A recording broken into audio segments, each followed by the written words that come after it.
These Violent Delights, Chapter 5. Midday sunlight streamed through Juliet's bedroom window.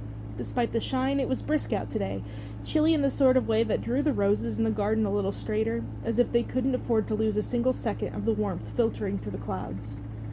"Can you believe Tyler?" Juliet fumed, pacing her room. "Who does he think he is? Has he been bullying his way around for the past 4 years?" Rosalind and Kathleen both pulled a face from upon Juliet's bed, where Rosalind was braiding Kathleen's hair. That look was as good as confirmation. "You know Tyler doesn't have any real influence in this gang," Kathleen tried. "Don't worry." "Ow! Rosalind!" "Stop moving, and maybe I wouldn't have to pull so hard," Rosalind replied evenly. "Do you want 2 even braids or 2 lopsided braids?" Kathleen folded her arms, huffing. Whatever point she had been raising to Juliet seemed completely forgotten. "Just wait until I learn how to braid my own hair. Then you'll have power over me no longer." "You've been growing your hair long for 5 years, May. Just admit you think my braiding is superior." A smattering of sound came from right outside Juliet's bedroom door then. Juliet frowned, listening while Kathleen and Rosalind continued on, with no indication they had heard the same noise. "Of course your braiding is superior. While you were learning how to style yourself and be ladylike, I was being taught how to swing a golf club and shake hands aggressively." "I know the tutors were bigoted assholes about your education. I'm only saying right now how to stop squirming." Hey, hush," Juliet whispered quickly, pressing a finger to her lips. It had been footsteps. Footsteps that stopped, probably in hopes of catching a floating piece of gossip. While most mansions of big-name bosses sat along bubbling Well Road in the city center, the Kai House resided quietly at the very edge of Shanghai. It was an effort to avoid the watchful eyes of the foreigners governing the city. Yet, despite its strange location, it was the hotspot of the Scarlet Gang. Anybody who was anybody in the network would come knocking when they had free time. Even through the Kai's owned countless smaller residences in the heart of the city. In the silence, footsteps sounded again, moving on. It probably mattered little if the maids and aunts and uncles passing by every minute tried to eavesdrop. Juliet, Rosalind, and Kathleen were always speaking in rapid English when it was only the 3 of them, and very few people in the house had the linguistic ability to act as eavesdroppers. Still, it was irritating. "I think they're gone," Kathleen said after a while. Anyway, before Rosalind distracted me, she shot her sister a feigned, dirty look for emphasis. "My point was that Tyler is merely a nuisance. Let him say what he wants to say. The Scarlet Gang is strong enough to deflect him." Juliet sighed heavily. "But I worry." She wandered to her balcony doors. When she pressed her fingers to the glass, the heat of her skin mist up the surface immediately in little dots. 5 identical spots where she left her mark. "We don't take note of it, but the blood feud casualties keep rising. Now, with the strange madness, how long will it be before we don't have the numbers to be operating anymore?" "That won't happen," Rosalind reassured her, finishing the braids. "Shanghai is under our fist." "Shanghai was under our fist," her sister cut in. Kathleen sniffed, and pointed to a map of the city that Juliet had unfurled on her desk. "Now the French control the French concession. The British, the Americans, and the Japanese have the international settlement, and we're battling the White Flowers for a stable grasp on everywhere else, which is a feat in itself considering how few Chinese-owned zones are left." "Oh, stop!" Rosalind groaned, pretending to have a fainting spell. Juliet had to stifle a giggle as Rosalind splayed an arm across her forehead and flopped back onto the bed. "You've been listening to too much communist propaganda." Kathleen frowned. "I have not." "At least you admit you have communist sympathies. Come on." "They're not wrong," Kathleen retorted. "The city is no longer Chinese." "Who cares?" Rosalind kicked out with her foot suddenly, using the momentum to push her body upright, sitting so fast that her coiffed hair whipped into her eyes. "Every armed force in this city either has an allegiance to the Scarlet Gang or the White Flowers. That is where the power is. No matter how much land we lose to the foreigners, gangsters are the most powerful force in this city, not foreign white men." "Until the foreign white men start rolling in their own artilleries," Juliet muttered. She walked away from the balcony doors and trailed back toward her vanity table, hovering by the long seat. Almost absently, she reached out, trailing her fingers along the lip of the ceramic vase that sat by her cosmetics. There used to be a blue and white Chinese vase there, but red roses did not match the whorls of porcelain, and so the swap had been made for a Western design instead. It had been so much easier if the Scarlets had run the foreigners out, had chased them away from the bullets and threats the moments their ships and their fancy goods docked on the Bund. Even now, the gangsters could still join forces with the tired factory workers and their boycotts. Together, if only the Scarlet Gang wanted to, they could overrun the foreigners. But they wouldn't. The Scarlet Gang was profiting far too much. They needed this investment, this economy, these stacks and stacks of money flooding into their ranks and holding them afloat. It pained Juliet to think about. On her first day back, she had paused outside the public garden, spotted a sign that read, "No Chinese Allowed," and burst out laughing. Who in their right mind would forbid the Chinese from entering a space in their own country?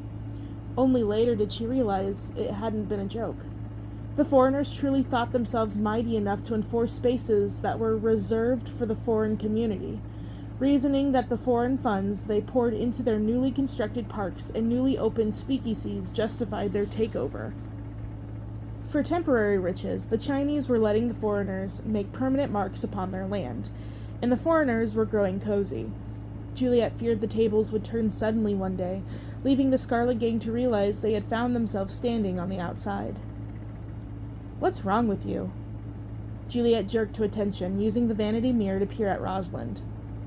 "What? You looked like you were plotting murder." A knock came on Juliet's bedroom door before she could respond, forcing her to turn around properly. Ali, one of the maids, opened the door and shuffled through, but remained hovering over the threshold, unwilling to step too far in. None of the household staff knew how to deal with Juliet. She was too bold, too brazen, too Western, while they were too new, too uncertain, never comfortable. The household staff rotated every month as a matter of practicality.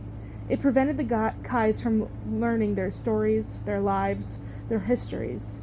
In no time, their month was up, and they were being shoved out of the door for their own safety, cutting the ties that would bind Lord and Lady Kai to more and more people.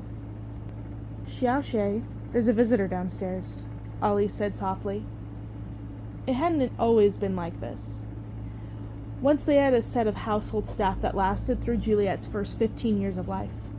Once Juliet had Nurse, and Nurse would tuck Juliet in and tell her the most heart-aching tales of desert lands and lush forests. Juliet reached out and plucked a red rose from the vase. The moment she closed her hands around the stem, the thorns pricked her palm. But she had hardly felt the sting that passed the calluses protecting her skin, past the years she had spent chasing away every part of her that qualified for delicate. Juliet hadn't understood at first. 4 years ago, while she knelt in the gardens, trimming their rose bushes with thick gloves on, she hadn't realized why the temperature around her had risen so intensely, why it sounded almost as if the entire grounds of the Kai mansion were shuddering with an explosion. Her ears were screeching first with the remnants of that awful loud sound, then with the shouting, the panic, the cries wafting over from the back, where the servants' house was. When she hurried over, she saw rubble. She saw a leg, a pool of blood. Someone had been standing right at the threshold of the front door when the ceiling caved in. Someone in a dress that looked like the sort Nurse wore, with the same fabric that Juliet had always tugged on as a child, because it was all she could reach to get Nurse's attention. There had been a single white flower lying on the path onto the servant's house. When Juliet took off her gloves and picked it up, her ears ringing and her whole mind dazed, her fingers came upon a pinned note. One written in Russian, in cursive, bleeding with ink. When she unfolded it, "My son sends his regards." They had wheeled so many bodies into the hospital that day, corpses upon corpses. The Kais had been playing nice, had decided to ease up on an age-old hatred whose cause had been forgotten to time. And look where it had gotten them. Death delivered directly to their doorstep. From that incident onward, the Scarlet Gang and White Flowers shot at each other on sight, guarding and defending territory lines as if their honor and reputation depended on it. "Xiao Jai?" Juliet squeezed her eyes shut, dropping the rose and smoothing a cold hand over her face until she could swallow back every memory that threatened to erupt. When she opened her eyes again, her gaze was dull, uninterested, as she inspected her fingernails. "So," she said, "I don't deal with the visitors. Get my parents." Ollie cleared her throat, then twisted her hands through the rough hem of her button shirt. "Your parents are out. I could fetch Kai Tai Lei." "No," Juliet snapped. She regretted her tone immediately when the maid's expression turned stricken. Out of all their household staff, Ollie was the one who treated Juliet with the least amount of caution. She didn't deserve to be barked at. Juliet tried for a smile. "Let Tyler be. It's probably just Walter Dexter downstairs. I'll go." Ollie inclined her chin respectfully, then hurried away before Juliet's temper came back. Juliet supposed she gave the household staff the wrong impression. She would do anything for the Scarlet Gang. She cared for their welfare and their politics, their coalitions and alliances with their merchant firms and investors. But she did not care about little men like Walter Dexter, who thought themselves mightily important without the capacity to back such a claim. She had no desire to be running the errands that her father didn't want to do. This was far from the cutthroat business she had expected to be welcomed into when she was finally summoned back. If she had known that Lord Kai would leave her out of the blood feud, out of the same paralleled sniping occurring in the political stage, maybe she wouldn't have rushed to pack her bags and pour out the entire contents of her alcohol stash when she left New York behind. After the attack that killed Nurse, Juliet had been shipped back to New York for her own safety, had had to simmer in her resentment for 4 long years. It wasn't who she was. She would have rather stayed and braced herself on her own 2 feet, fight with her chin held up. Juliet Kai had been taught not to run, but her parents, as parents tended to be, were hypocrites, and they had forced her to run, forced her out of the thick of the blood feud, forced her to become someone far removed from the danger. And now she was back. Rosalind made a throaty noise as Juliet shrugged a jacket over her beaded dress. "There it is again." "What?" "That murder face," Kathleen supplied without looking up from her magazine. Juliet rolled her eyes. "I think this is simply my resting expression." "No, your resting expression is this." Rosalind imitated the most scatterbrained expression she could manage, eyes wide and mouth open, swaying in circles on the bed. In response, Juliet threw a slipper at her, drawing giggles from Kathleen. "Shoo!" Rosalind chided, smacking the slipper away and biting down her laugh. "Go attend to your duties." Juliet was already walking out, making a rude gesture over her shoulder. As she trudged through the hallway of the 2nd floor, picking at her chipping nails, she paused in front of her father's office to shake out her shoe, which hadn't fit right ever since it had gotten caught in a drain covering. Then she froze, her hand on her ankle. She could hear voices coming from the office.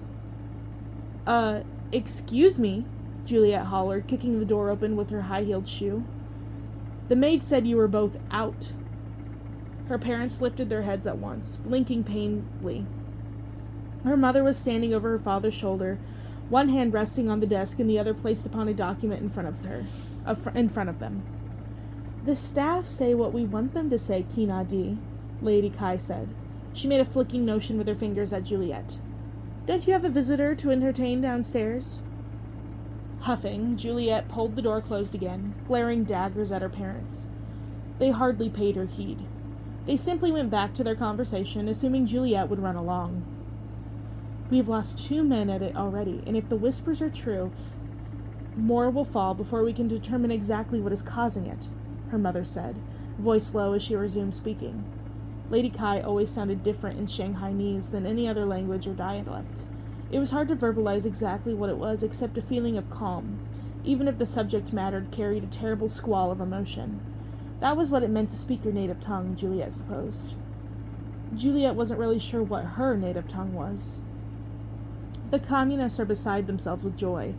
Zhang Gutai won't even need a megaphone for recruitment anymore. Her father was the opposite. He was quick and sharp. Though the tones of Shanghainese came completely from the mouth instead of the tongue or throat, he somehow managed to make it reverberate tenfold within himself first before releasing the sound. With people dropping like flies, capitalist ventures cease to grow. Factories become ripe for revolution. Shanghai's commercial development comes to an abrupt stop. Juliet grimaced, then hurried away from her father's office door. No matter how hard her father had tried through her letters, Juliet had never cared much about who was who in the government, not unless their ongoings had some direct effect in Scarlet business. All she cared about was the Scarlet Gang, about whether immediate dangers and tribulations they were facing on a day-to-day basis, which meant that in scheming, Juliet's mind liked to gravitate to the White Flowers, not to the communists. But if the communists had indeed unleashed madness into the city, as her father seemed to suspect, then they too were killing her people, and she had a bone to pick with them. Her father hadn't been overlooking the depths in favor of politics this morning after all. Perhaps they were one and the same. It does make sense that the communists could be responsible for the madness, Juliet thought, as she started down the staircase toward the first floor. Only how could they possibly manage such a feat? Civil war was no novelty. This country was in political turmoil more than it was at peace. But something that caused innocent people to gouge their own throats out was certainly far from any biological warfare Juliet had studied. Juliet bounded into the last step of the staircase. "Hello," she shouted. "I am here, you may bow." She entered the living room and with a start found a stranger, grimly seated on one of the couches.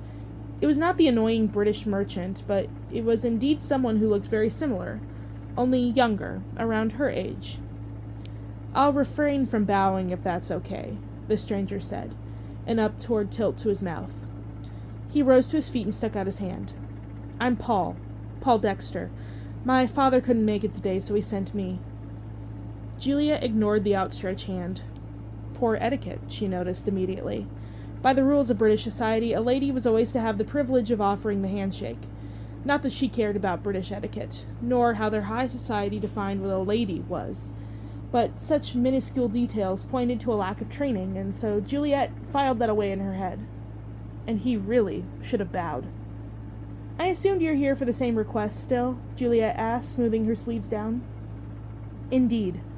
Paul Dexter took back his hand without any malice. His smile was a cross between that of a Hollywood star and a desperate clown. "My father promises you that we have more Lernacrom than any other merchant sailing into this city. You will not find better prices elsewhere." Juliet sighed as a few cousins and uncles filtered through the living room, waiting for them to pass. As the group walked by, Mr. Lee clapped a hand over her shoulder good-naturedly. "Good luck, kid." Juliet stuck out her tongue. Mr. Lee grinned, wrinkling his entire face, then produced a small wrapped candy from his palm for Juliet to take. She was no longer an overeager 4-year-old who would eat until she gave herself a toothache, but she took it anyway, popping the candy into her mouth while her uncle strolled away. "Please sit, Mr. Dexter. Call me Paul," he interrupted, perching again on the long couch. "We're a new generation of modern people, and Mr. Dexter is my father." Juliet barely refrained from gagging. She bit down on the hard candy instead, then collapsed onto an armchair perpendicular to Paul. "We have been admiring the Scarlets for some time now," Paul continued. "My father has high hopes of a partnership." A visible shudder swept through Juliet's body at the familiarity Paul had been with the term Scarlets. As a name, the Scarlet Gang sounded a lot nicer in Chinese.